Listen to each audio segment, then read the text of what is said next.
Well, hello, lovely ladies. Thank you for coming to our last session of our Women on the Rise series.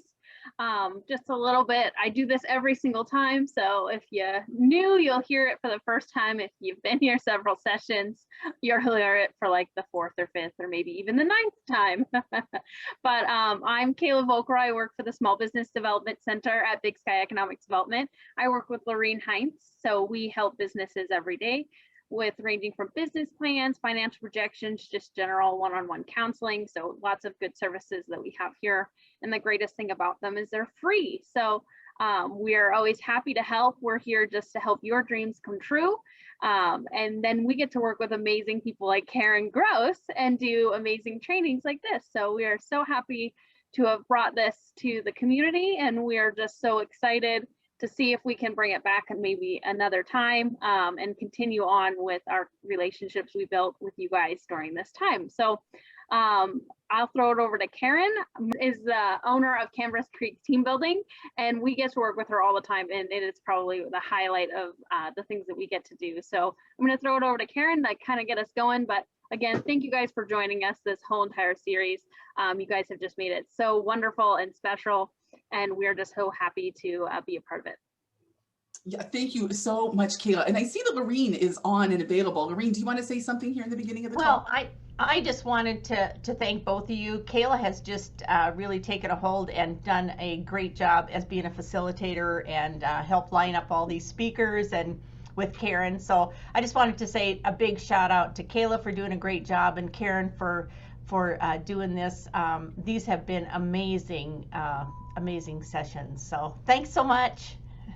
Good. And it is all of the speakers, some of who are on here this morning, that have helped make it so very, very good. Oh, But yes. Kayla, if I could steal Kayla away, I would, because she is like the best at, Yeah. lining people No, up. you can't. You can't do that. That's 2 weeks in a row we've been fighting over you, Kayla. So I'll buy lunch.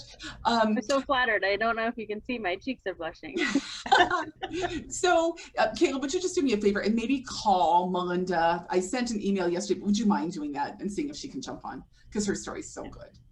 So you guys, today we are going to be talking about just being honest in where you are in your business. And I'm going to ask you in a couple minutes to, go into chat and tell us a word or two so we know what's going on. And the reason that we're being honest today is because you have to have a space where you can do that. I think it's so very important to be able to say, it's really, really terrific right now. I can't believe all the opportunities. And it's also okay to have a space where you can say, I am down in the dumps and it sucks, because sometimes when you're an entrepreneur, that is what is going to happen. And so that's what today is about, is telling those stories, and hopefully that you get to cycle through those stories. This really resonates with me because I have been an entrepreneur since I was 9, but really hard for the last 10 years with Canvas Creek. And Canvas Creek has gone up and down and back and forth. And it's interesting how many times what is happening in my life has predicted what is going to be happening in my business. And there are ways that you can set your business up not to be affected by your life, but then there are also reasons to let life affect your business. And that's kind of the decisions we've made, that are both my husband and I, our businesses ebb and flow with our life. And when we retire, we might have to come to some of you for dinner, but we will have lived the very best life that we could. So Gina smiled, so we're going to take her up on dinner first if it comes to that. But we really are big believers in living your best life right now. And that's part of what I want you to take away from this series. But I also want you to take away some skills for when life kind of takes you down. I have this thing, a couple of you heard it in the beginning of the call. I have this new thing started. I'm going to do a 10-day turnaround for people who are suffering through red Ds. And red Ds are that you got dumped, you've been divorced, you had a death in the family, there was a disease like COVID, maybe there were bad decisions, you got into debt. There are all of these Ds that take you down, and you can end up just sitting in a puddle of tears and wondering how you are ever going to go forward. and somebody comes along and holds your hand and says, this is where we're going and this is what to do. And you can come out of that downward spiral that those red Ds cause. So I'm going to have you get to know our first speaker today, and that is Raylynne. Raylynne, will you tell us first off just who you are and what you do, and then I'm going to ask you some questions. Okay, first, thank you for inviting me to this. I was a little sad to hear this is the last one because I'm like, oh man, I came to the party real late, but still grateful I came to the party. My name is Raylynne Wright, and I own an Allstate agency here on the Far West End. And proud to say we were the very first insurance agency in 59106. So very happy with that. But I've actually been in the insurance industry for 11 years now. I've worked for some incredible local agents, some incredible companies in our area, even some large corporations doing some really weird insurance work, but I loved it. But I came and started this agency from scratch with a business partner, and I bought it out about 1.5 years ago. And Karen cracks me up because yesterday we were talking, she was telling me about, you know, like these Ds, and oh gosh, guys, I've probably had at least every single one. So yeah, but I'm still here, which is crazy, but I'm still here. Yeah, Raylynne, you are here and on the rise, and I'm anxious for everybody to hear that story because it is so exciting. So I'm going to have you guys pop into the chat box and tell us how many Ds you think you've had in your life. And they don't just have to be the ones that I mentioned, but you know, there's been a death, there's been a divorce, there's been, I got dumped, there's been a dumb decision, COVID took you down. COVID was very hard on my business in the beginning. So tell us how many Ds you've gone through. And remember, you get to be honest here. Okay, I'm so sorry. I can't find the chat. Oh, down at the bottom. Mm-hmm. Your screen might not be big enough. If you look under more, you should see chat. I don't even see more. Well, anybody else having that problem? No, you're the only one, Raylynne. Sometimes if you hover over the bottom, it'll pop up because sometimes it goes completely black if you have a smaller screen. Weird. Okay. Do you see participants and share screen, and there's no chat bubble next to those? No. Well, that is weird. Look where you mute and unmute. Yeah, nothing there either. Up on the top where the Zoom US app is under view, you might be able to open the chat box there. Okay, well, Raylynne, it's okay because you're a speaker, you don't have to chat, but it is nice to know, so you keep poking around on that. Okay, so 7, 8, my name starts with a D, Denise, and you have been through the Ds. That is so very true. Divorce, bad decisions, dumb boyfriends, always a fun addition to life. Been there, done that on all of those, 7 to 8. Okay, so this resonates with you guys, doesn't it? And there are days where you're like, shoot, what is it going to be like? For me, a really big day was last year on March 12th, the start of COVID. My mom died, and I lost 3 huge team building events on that day. And I thought, what in the world is my world going to look like going forward? And so I sat with ice cream and Netflix for a couple days, and then I decided that by damn, that was not going to be my story. And by damn, I was going to come out of COVID with a better business, with a stronger presence in the community. And I was also going to come out of COVID being in better shape. And I'm so glad that I made those decisions, because when you say, by damn, I'm going to get through this, like I know Robin Morgan did, when you say, I'm going to do this, you find a way to get it done. And my decision to just say, by damn, and dig in and pull myself off the couch is part of the reason we got to do this series, because I put myself out there in the community. So when you get down and out, you just have to put yourself out there in the community and ask people for help. That's really super important. The next thing I'd like to have you guys put in the chat is just what your business is and a link to it, because people are always curious about who else is on the call. So a link to your business and what your business is. Just put that little bit of info over there. And I'm hoping that, whoops, I just lost my chat screen. I'm hoping that our next speaker is on here to do an introduction. I saw her name pop up.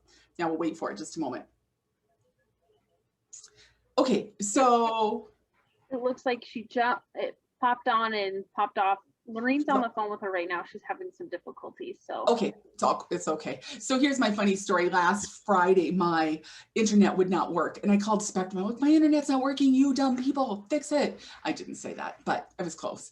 And we finally figured out it was my router. And at the end of the call, the man said, "Now, dear," never a good way to start a conversation. He said, "Do you maybe have a friend or family member who can come over and help you with that?" I know he was trying to do his very best, but I almost launched.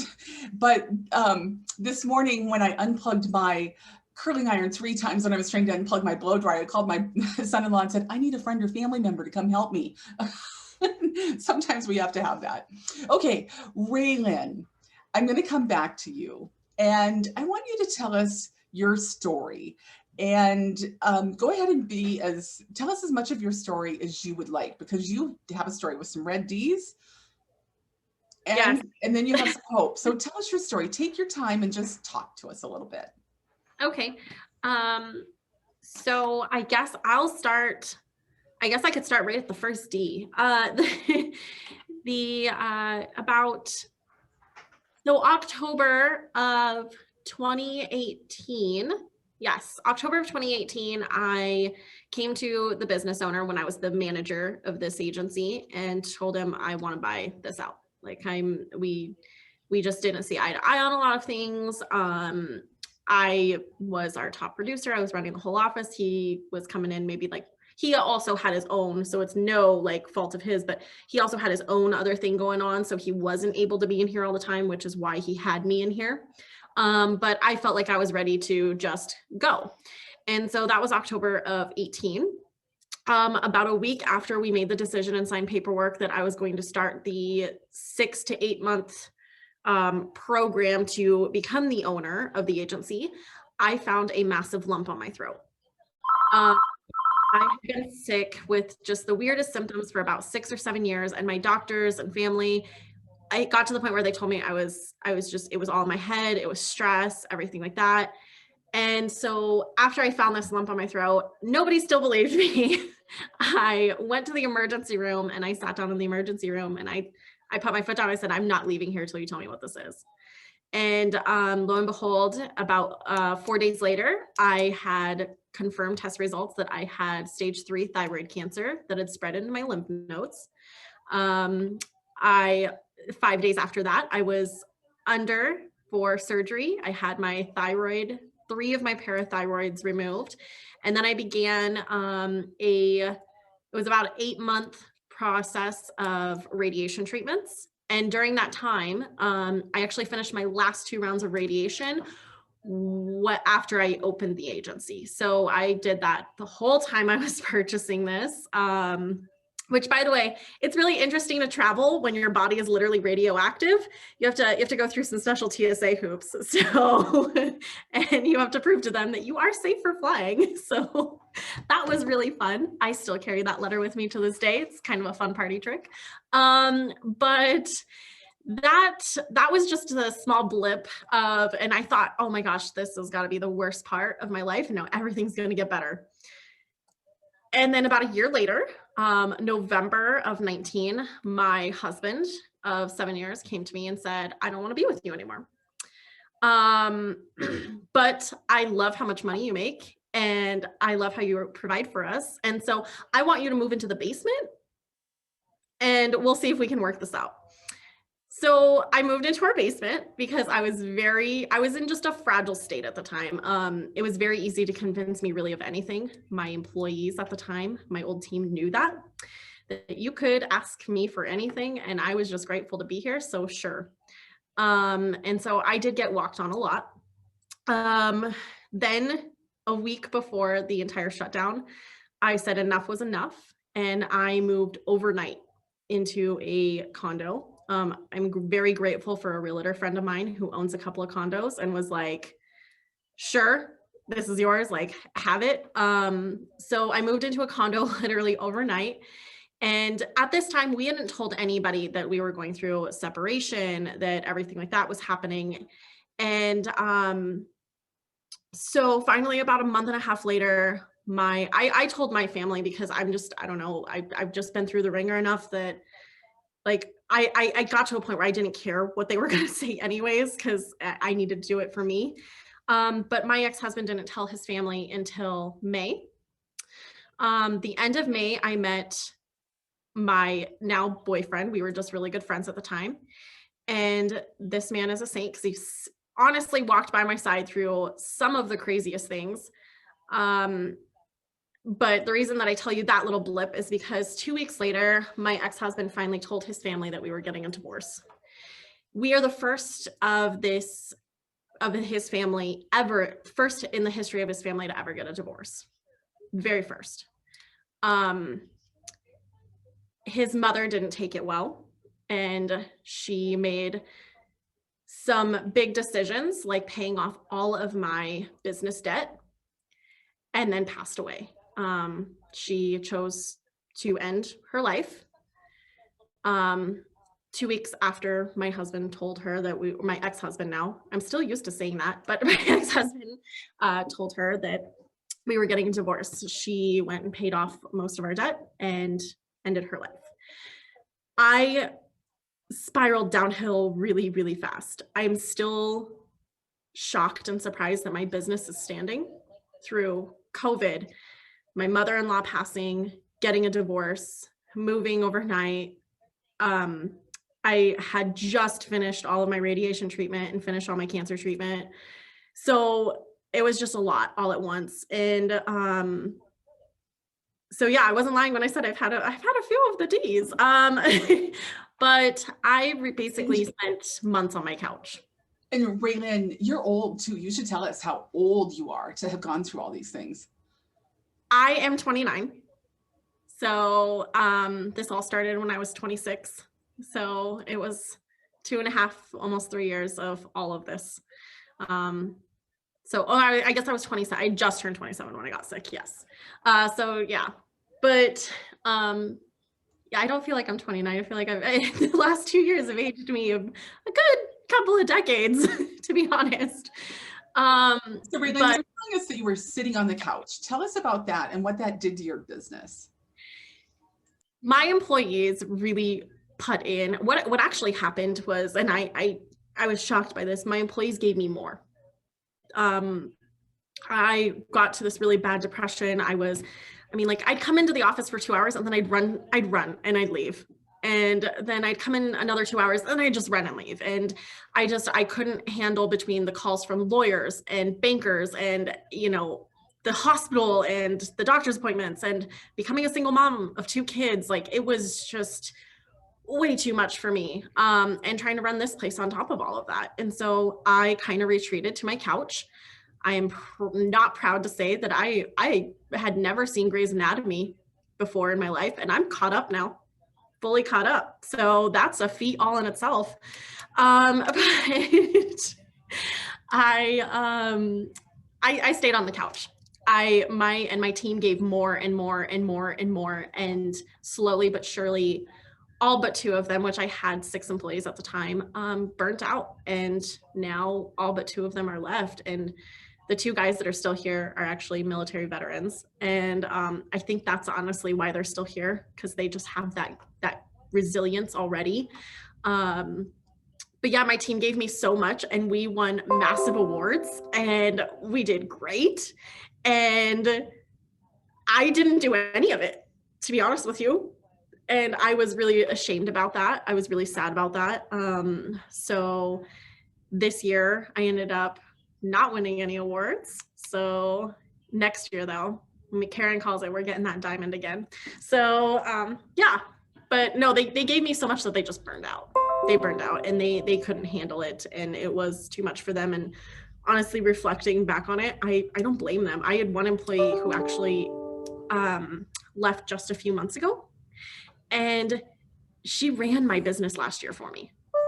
And I'm grateful for her for that, but it was just too big of a shock when I actually came back and decided to be full-time again and be engaged and make decisions. So Yeah, so Raylynne, so an important thing that I'm going to launch on there is that your team gave more. You guys, we talked about this with employees, but the more that you pour into your team, the more that you give them, the better you take care of them, and the more they get the mission and they're empowered, the better they're going to be when you get into these situations. But Raylynne, your situation, I mean, it just kind of spiraled down. You had troubles with the staff and all of that, but yeah. now you're back, and we call this your I'm back. So tell us about where you are now and how, give us some hope. Tell us about that. So now, I mean, things are just going great. I finalized everything within my old family. In fact, last week we actually finally settled out on huge settlement on my agency and everything like that. So I'm officially done with all of them and all of that, and it feels amazing. But right now, everything's going really great. I ended up with, I was down to just one of my employees left. One of them actually left for a few months, and he came back to me, which I'm still just like, I called Karen crying. I'm like, you're never gonna believe this. But now we are a staff of 4, and we are growing. We are actually looking to add another heavy hitting producer, probably the end of next month.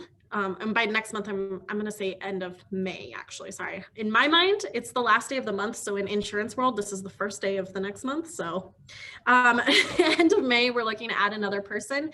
And I'm getting up, I'm here every day. I'm staying here. But I'm also learning how to take time for myself, because I think that's a big part of the reason why I got to the point where I did just stay on the couch and didn't want to get up. And part of the reason that I was so sick and everything like that, I really do believe it's because I gave and gave and gave. You know, I gave my ex-husband, fine, I'll stay with you. You know, I gave my team, okay, fine, I'm sick, but I'm here every day. I gave, you know, my kids didn't see anything that happened. I let my mother-in-law live with us 2 weeks out of every single month. Like, I just gave and gave and gave. And I don't do that anymore. So the thing was, is we realized that my agency was no longer mine. It was a piece of a pie for everybody else. And now that I'm back, we say it every week, this is mine, this is mine, this is mine. Nobody can take what I work for anymore. And so we're doing really well. So I'm so proud of you. And you guys, the whole decision, Raylynne, do you mind if I tell them the day you first called me? Yeah, go ahead. Yeah. The day she first called me, people usually ask me a couple of questions. It was like 2.5 hours of just a dump. I filled a whole notebook with notes of everything that was going on in her life. There was so much. I'm like, oh man. But I knew immediately that she had tenacity and that she was going to get this figured out. And the big thing was that decision that it was hers. And so when you get in these spots, that's what you have to hold on to, that this is your business and you're making these decisions for yourself. And the first thing that I asked her to do was just clean up stuff, just take care of the first thing that you have to take care of. And that's what she's done. Every week she's whittled off one more problem, gotten one more person out of the way. And so now it's yours, and you are light and bright, and it feels incredible, doesn't it? It was funny when we first started, she was like, I want you to write down your to-do list of everything that you need to get done. And there was things that were crippling me for months. Like, this is so dumb, but I bought clothes off of an online boutique. I hadn't picked them up in 3 months. And for some reason, this was a massive chore on my list. And like 3 weeks later, I called Karen. I'm like, I picked up the clothes. And it took me almost 4 months. That's where I was at in my life. Was I was doing everything to just make sure that my kids were fed, my house was clean, and, you know, they were in school and they didn't see me depressed. And so everything, little things like checking the mail, things like that, just slipped through the cracks for months. So yeah. So it was Raylynne, good. there are two things in the chat box that I want you to hear. The first one is from Tana, who owns TLC Lingerie. And she says, I'm pouring myself a whiskey and sending cheers to you, Raylynne. Oh, well, thank you. And she said, wow, you're a strong woman now. And we get to hear what molded you, which is really cool. So thanks for sharing your journey. And then Veronica said, what was your turning point from the couch to now? So what do you think that was? What was that turning point? I would say, and I think I told you this the first time that I called you, Karen, I've always had to be strong. And I always had to be like the person that was, even in my family, I still sometimes struggle with this. I'm the person that they turn to. And I'm not trying to say that to like hype myself up, because it really isn't. It's not fun. I've always been the stable person. I've always been the consistent person. I've always been like the background, you know, behind the curtain, running everything kind of person. And when I got through, or when I finally made all of these decisions, I was kind of like out front and everybody could see everything that I was going through. And I think that kind of is what put me into that place where I'm like, you know what, I'm not getting up. I'm staying inside. I'm not doing this. And the big turning point for me was, I remember sitting down with a mentor, and he came to me and he said, you've got 6 months left. He's like, the way you're going, your business is going to shut down in 6 months. You're not going to be here. And you know, you should start really thinking about firing everybody in your agency and working for yourself until it's time to close the doors. And I just, first off, there's nothing to get me out of a funk more than telling me I can't have or can't do something. So once that person told me that I'm going to fail, I was like, all right, you know what? I'm not. And the first thing I realized that I needed to do was I needed help, because I couldn't do it myself. I couldn't. So I actually asked around for some help, and a few people actually gave me Karen's name. And so I called her, and she's not over exaggerating at all. 2.5 hours, and I would not shut up. I was just like, and my life's a mess and I'm a mess. But yeah, so for me, it was somebody telling me that the things that I worked so hard for were about to be taken away for good. And I was tired of that. Thank you for telling us your story, Raylynne. That by damn moment where you're like, oh no, you're not taking this away from me, is so powerful. Yeah, it's been 7 months. So just so everybody knows. In just a moment, you're going to hear a story from Melinda. And as we transition to her, I'm going to tell you very briefly that I spoke with Jennifer Owen yesterday, and she has been going through some stuff. I won't tell you her whole story because it's hers to tell. But she said I was holding on to all of these memories, all of these things that no one else wanted, and they held me down. And that is so interesting. I think we go through that in the Red Ds, especially if death is involved in that we hold on to all of this stuff. So she went on to say, you think that there will be a moment when you can say, I'm healed. And there is not that moment. The moment is when someone else says it's time. And I think that's something that we can take away from this, that when you see a friend going through what Raylynne is going through, to be able to say, sweetheart, you have 6 months left and I'm here to help you out, is an incredible gift that we get to give to one another as women. The reason I asked Jennifer to be on the call today, she didn't get to because she got called into court, was that she rented a commercial dumpster, one of the great big dumpsters, construction dumpsters, and got rid of everything of her ex-husband's and everything from her husband who had passed away. I know, Denise, it's so exciting. It's such a huge moment for her, but everything went in the dumpster and got carted away, and she feels like a whole new woman.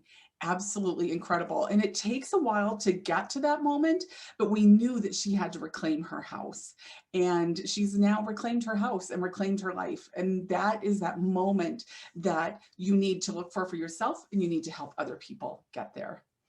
So Melinda, welcome to the call. Please tell us, first, just start with a really simple introduction, who you are, what you do, and then I'll ask you some questions.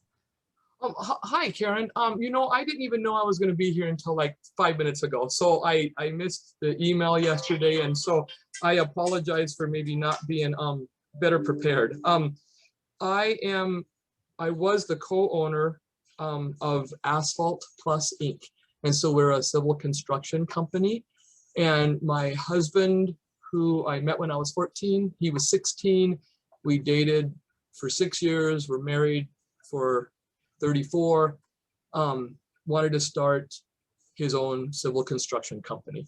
And at that time, this was back in 2005, I thought, oh, my life's not going to change much at all.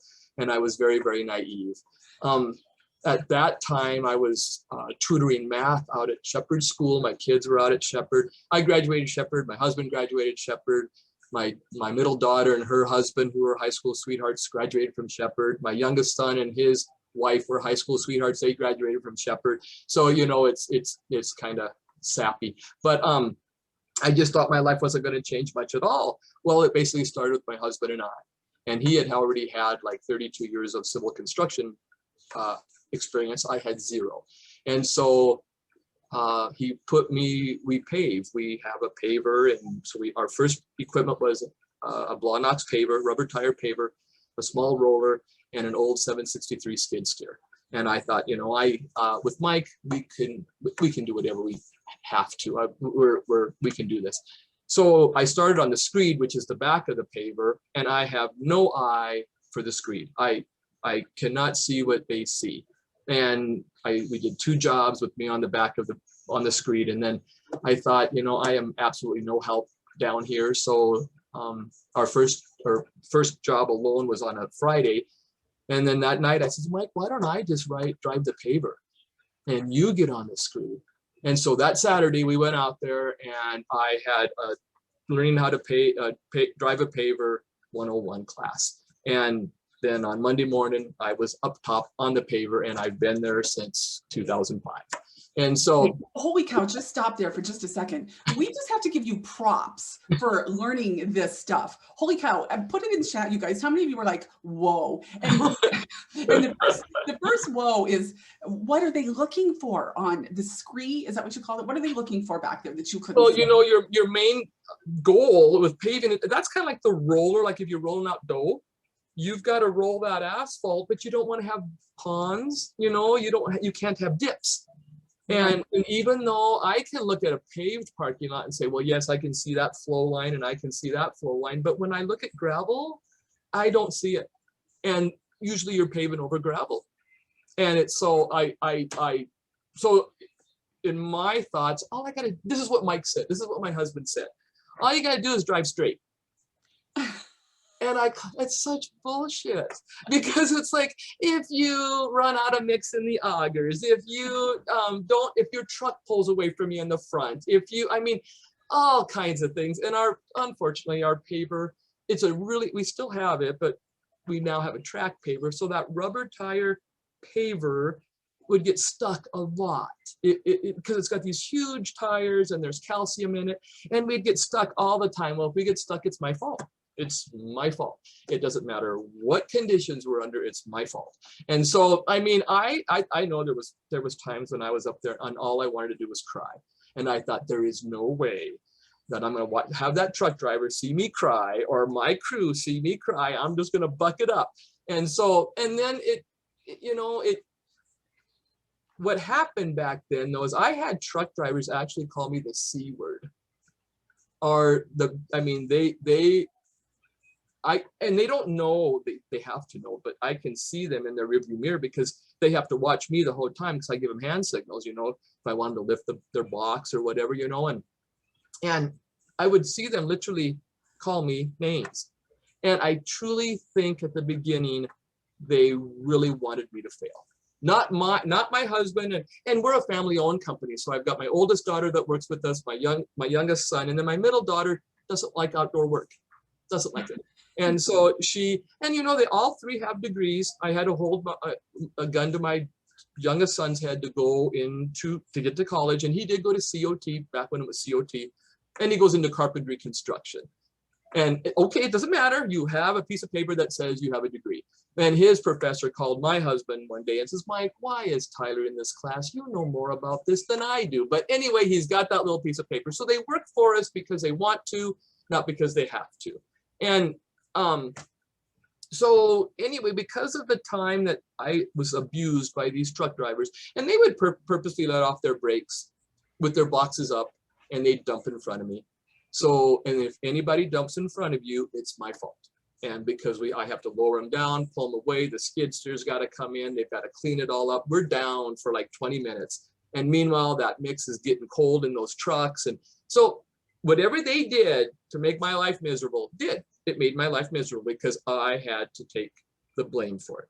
So, but then it got to the point where we did get a track roller paver, and it does not get stuck. It does not. That thing can, but it's kind of scary because if you're going up if there's a concrete ramp there and you go up on it, you're like this, and then it just slams down. So there's a whole other set of complications that can happen, and it just tears up the mat. It tears up your gravel. At first the panel on our paver was missing this right corner. And I didn't know that this spot was in maneuver instead of pave. And I didn't know that there was a travel either. So I was paving in maneuver. And if you're ever in maneuver, there's times when I was rodeoing off of that. And I finally just let go of everything and went, I don't know what's going on. The truck drivers are looking at me like I'm an idiot.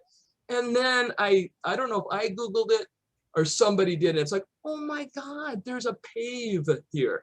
And then it's much better. So I learned that. But there's still times when I'll try to, it's just jerky. But the other time, I only pave like 5% of the time because we don't pave a lot. The other 95% of the time I'm in the office. And just other instances is, I don't know if you've noticed, I have a really deep voice. I have been called sir on the phone 99.5% of the time. No one ever calls me ma'am. And I use that to my advantage because I'll be talking to a mechanic and they'll think I'm Mike, and I'll go with it. I'll also talk to bookkeepers who think I'm a guy, and they will be so nice because they'll think I'm dumb because I'm a guy. So I'll let them go with it because it's like, one, I don't want to embarrass them and say, I'll tell them my name's Melinda. I will say my name's Melinda, but they, maybe there's lots of Tracy's and there's lots of Dawns, D-A-W-N, so who knows? But, so Melinda, what was the change when men quit flipping you off and calling you names? What happened to get their respect? They just realized that I'm not going anywhere. And I've got big shoulders. And I was just talented. At first I have to say I didn't know what I was doing. Whereas now, like we were paving Brat, which is the airport where the firefighters' airplanes park. We were paving that. And we were coming out of an approach, and I can remember the truck driver went up to somebody on the ground and said, well, when we get closer to that approach, can I lower my hopper or my box? And so I had to go over and reassure him, yep, we'll get through this. When we get there, I'll lower you down and you can get out. So now, and then what they do now is they send out their least experienced men or women. There's women truck drivers, the least experienced because they know I'm nice. Oh. And didn't chew them out. If I get off the paver, my husband used to say, give him hell, Melinda, because, or he called me mom, give him hell, mom, because it's like, what are you doing? All they got to do is drive straight. That's all they got to do is drive straight, but I'm just nice. And you can see people when there's one guy that came in, a kid, and he came in and backed up, and I could literally see him shaking in the mirror. And I looked in the mirror and I said, and so I'm just a nice person to him. Whereas there's a lot of paver operators that are just mean. But I just know what I'm doing. And but it's because of them being that way that I am now in 8A. And you cannot get in 8A. To get in 8A, you have to be a minority owned business.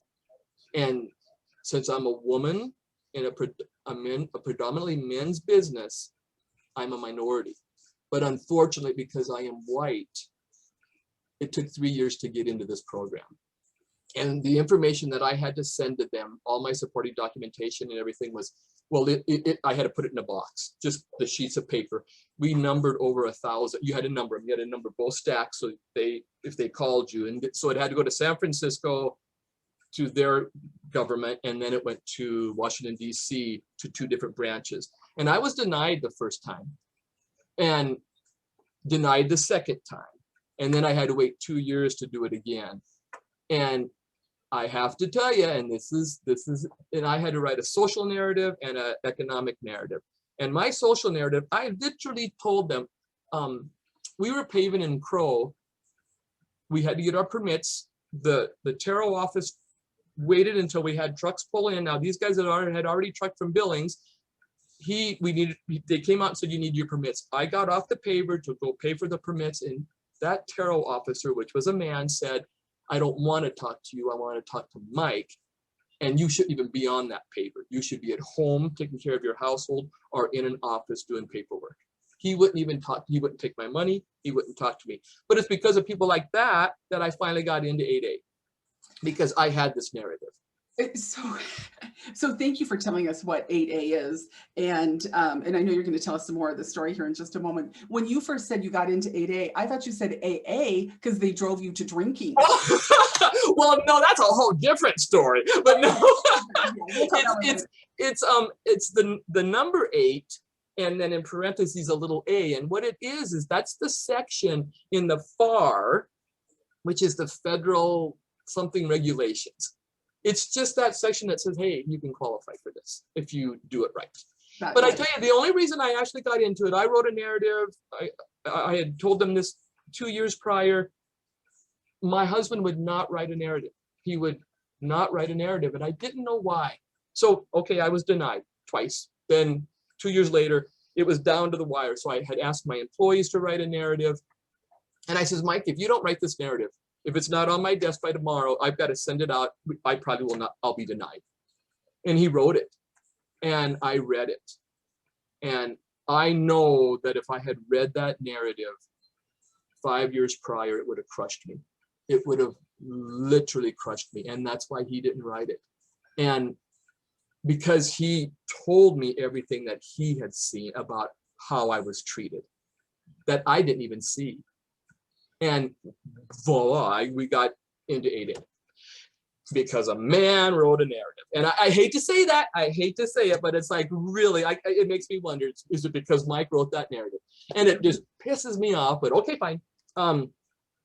Unfortunately, 2.5 years ago, Mike was on his way to a job site and was hit head on by a 16-year-old boy and was killed.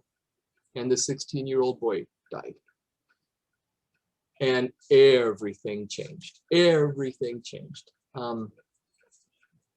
I didn't know. We had a fine line in the middle of this office, and that side was Mike's, and he did the estimating, he supervised, he ordered trucks, he ordered mix, he did everything on that side of the room. If I crossed over there, I was in trouble. On this side of the room was my side of the room. I did the bookkeeping, I did the finances, I paid the bills. Any big decision, we would hit that center line and talk about it. And that's how we were with our entire lives. We have built many homes together. We have remodeled many homes together. The average time we lived in a house was 5 years. We just did everything together. We grew up. I was 14, he was 16. We grew up together, literally. I thought Mike walked on water. If there was something that had to be done, we can do it. And I knew because Mike did the heavy part, I did the fine tuning. And now my heavy part was gone. And when you got that phone call, did you want to just stop everything? We're like, I don't know how we'll move forward with this business. No, I just, it was our dream. And there was no way I was going to let that go.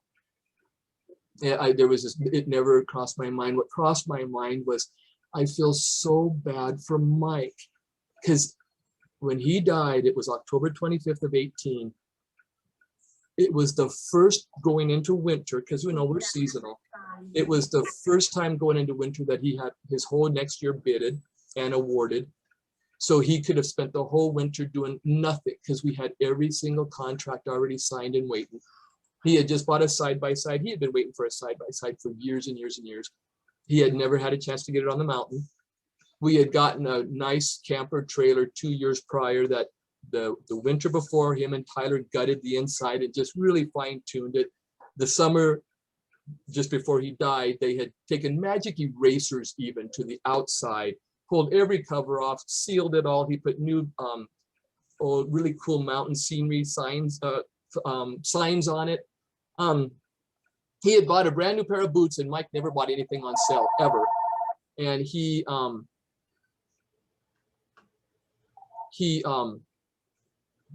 them on sale, so his feet were good. And then he actually had me already make appointments for him to go get shoulder surgery. So and Mike had suffered from back pain his entire life. He suffered from depression.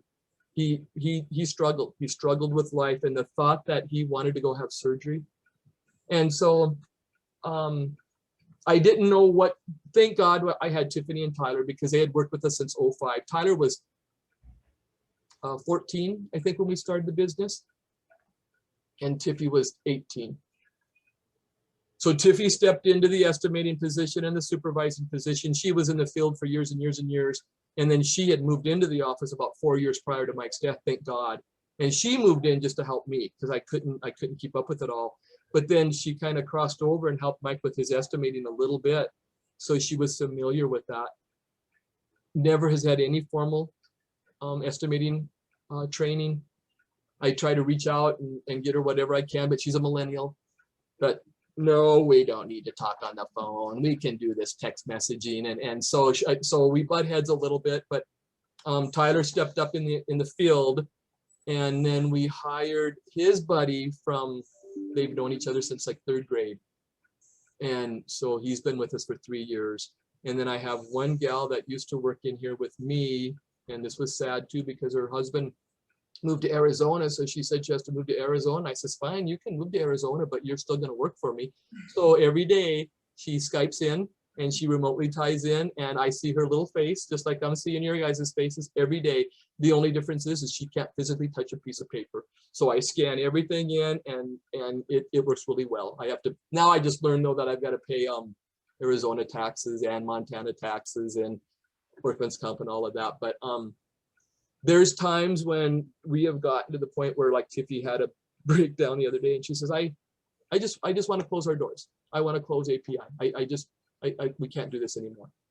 And then the next day she comes in and goes, okay, I got to do this, this, this, and this. So, so you have those moments where it's like, I can't. And every day I sit here and go, what the hell am I doing? But I pray that Mike's and my goal was that eventually we would start to shift roles and our kids would take over, and him and I would be like the employees. We would just come in when we want to, and we can get paid when we want to, and do what they need. And unfortunately, that's not going to happen, because I foresee I'll never be able to retire. I mean, I just never will be able to retire, and that's okay, because I can run that paver until until I'm 80. I won't be able to clean it, but I think I can run it, and so that's the plan. So I hope you find a way to have a little bit of retirement, but your resiliency is amazing. And it sounds like even though it's been hard, and I cannot imagine losing Mike, how painful losing that partner was, it sounds like you're proud of where you are right now. I am. And, and I couldn't be here if it wasn't for Mike. Just the things, and I really appreciate Mike more now that he's dead than when he was alive.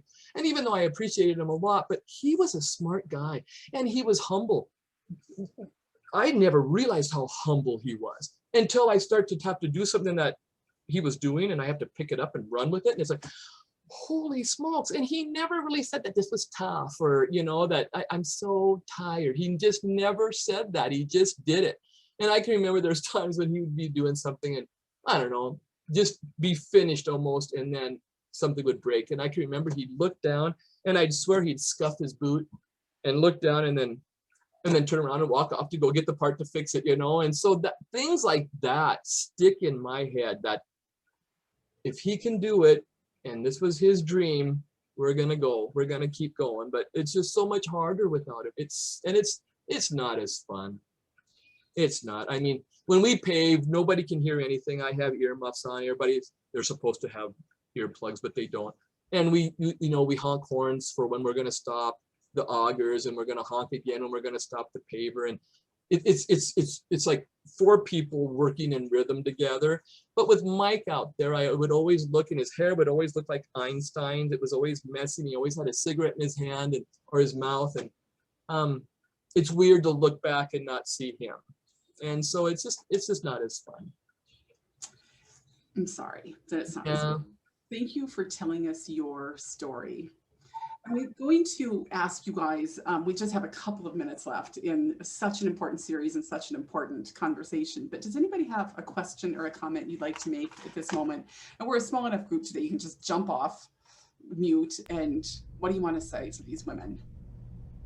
Can I say something? Please, Raylynne. Melinda, I just want to say, you were so fortunate. You had everything planned for you that whole first year because your husband had all those contracts signed for you, and I'm sure you appreciate that. And I just think, to me, that's just a God thing that everything was ready for you because you had your hands so full, and you just did not give up, and you just continued to work and had the support of your kids. And what a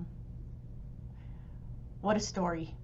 You know, and I completely agree, Laureen. If we didn't have that year, and like I said, we were in year 14, first time ever we have ever had our year already contracted out.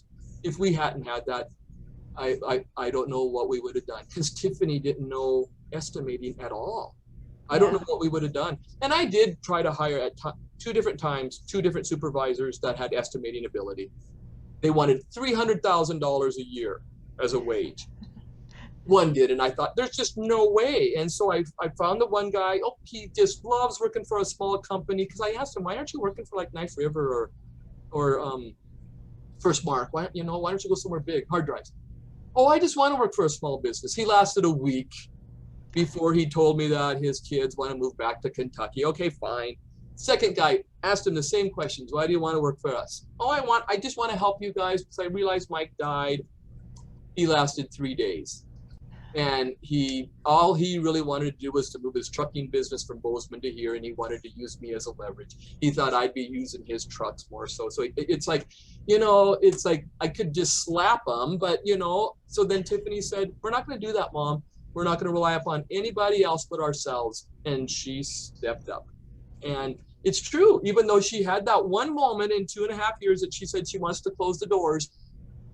Other than that, I mean, if you have one day out of 2.5 years, life is good, And so she said, we're not going to be dependent upon anybody else. We're just going to do this. And I'm so thankful that I have them and that Mike had that planned out. I so agree, Laureen. Beautiful. Thank you. Several people have said how inspirational you are this morning, Melinda. I feel far from inspirational. Now, if you would say psychotic, should be a leader of an AA group. Yes. But it's like, you just do what you got to do, because there's 5 families dependent upon me. Yeah. And because we're small, there's 4.5 because she works part-time. And at the time, Mike and I would sit down and say, we have 3 families dependent upon us, because it was Mike's and me, Tyler and his family, and Tiffany and her family, herself, because she's never been married, doesn't have any kids, has lots of pets. But now it's 5 because we have Garrett and we have Carla. And it's like, I sit here and I think lots of times, if you think about that, if you think about the overall picture, holy cow, you'll go insane. You cannot. All you can think about is, I have this meeting today, this meeting today, this meeting today. I've got to pay this bill, this bill, this bill. Good. Now the next day, okay, now, I've got this bill, this bill, this bill, whatever you got to do to get through that day. And pretty soon you have good day after good day after good day. And then you've got everybody paid. You've got payroll met. Life, I can't say life is good because I feel like everything's bittersweet. Everything is bittersweet, but it used to be just sweet. Yeah. and not everything. I've got 5 grandkids. My Tyler had twin boy and girl. That is just pure sweet. But when I hold them, I keep thinking, oh, Mike would just love to hold them too. So but it is what it is. Melinda, I wish you continued success, and thank you for telling us your story. Raylynne, I see that you came off mute. What do you want to say at this point? Well, because my amazing chat feature, I don't know, it just disappeared. I'm sorry. Melinda, I actually wanted to say, I'm sure you don't remember me, but back in the day, I used to work for Payne West, and I actually worked closely with you and Tiffany. And I want to say, I actually really look up to you guys. I mean, my industry is predominantly male as well. Females are secretaries in my industry. So there's a lot of times where I get phone calls and they're like, can I speak with your boss? I'm like, I am the boss. Like, that's me. Because I was just frustrated with how everything was going. That was when I put in my resignation. No way. Like, you know what? I'm going to do my own thing. Bye. And yeah, look at you now. I know, like, but yeah, I just wanted to say, like, I'm so glad for you, because I think when you work with positive people, you're positive. When you work with negative people, you're negative, or you can be negative. And by golly, I didn't want to work with a company that I was paying $40,000 a year for insurance and then be negative. It's like, you know, we can all be nice here and we can all work together, and don't think that I'm always the bad guy. You have a CPA, if you have a lender, and if you have an attorney and your insurance agent, you better know as much as they do, or you're going to get railroaded. And I hate that, because it's like, I pay you guys a lot of money to help me, but they just are dumb.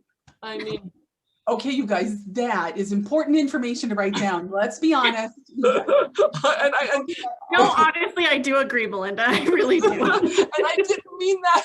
Sorry, no, I didn't mean that about you, Raylynne, because no, I agree. And I hate to say this, because one, I hate to say this, but if you have a woman in that field, they are so much more organized. As a matter of fact, if Brian comes out without Melanie, where's Melanie? Because Melanie's my go-to. She's the brains of that couple, of that unit. And so, and we're detail-minded. If you want me to do something by this time tomorrow, I'm going to have it done by that time tomorrow. Our policy renews tomorrow. Guess when we had the meeting? Yesterday. And there was 11 questions. I even sent him an email repeating those 11 questions, because I know he didn't take notes. We take notes. Mm-hmm. So yeah, so you know, and what's really important is you have to have those 4 people in the same room together. So have your attorney, have your CPA, have your lender. Your insurance agent's not that important during those meetings, but it's nice because, you know, to have those 4 people, because they know nothing of each other, but they're trying to take care of your business. So let's all get together and let's have a conversation about this. And so, like, as soon as I'm done with you guys, I have to get on the phone with my CPA and an attorney, and maybe 2 attorneys, to try to figure out our taxes. Oh my gosh, Melinda, you have a day coming up. Thank you so much for stopping in here. Next year, or next time we do this series, we're going to start off with Melinda and Raylynne at the head, and probably won't have to do the rest of the series, because you guys have given us so much today. Thank you, thank you. And I didn't mean to dominate it. I'm sorry. I didn't mean to dominate this conversation, but I'm really glad you guys included me. Thank you for being here. You're welcome. So it is time to close, and I just want to again say a big thank you to our speakers today, Raylynne and Melinda. Your stories are empowering, and I hope that your pain and the crap that you have gone through continues to make you strong, thriving businesswomen. And I know that your stories have given these women an opportunity to just stop and think about who they want to be when those red Ds hit their world. So thank you all for being here. Kayla, I'm going to let you close up. Anything else you want to say here at the end? I just want to throw a huge thank you out to all of you amazing women. Just thank you everyone for throughout the series sharing bits of your story. It's really awesome to see the relationships that have come through this. And then just keep an eye out on your email. We're thinking maybe we'll do some sort of get together at a park sometime this summer. And we'd love to have you all join us, and we can maybe meet in person. great. Thank you all. Go out and build your businesses. You are women on the rise, and I'm proud of all of you.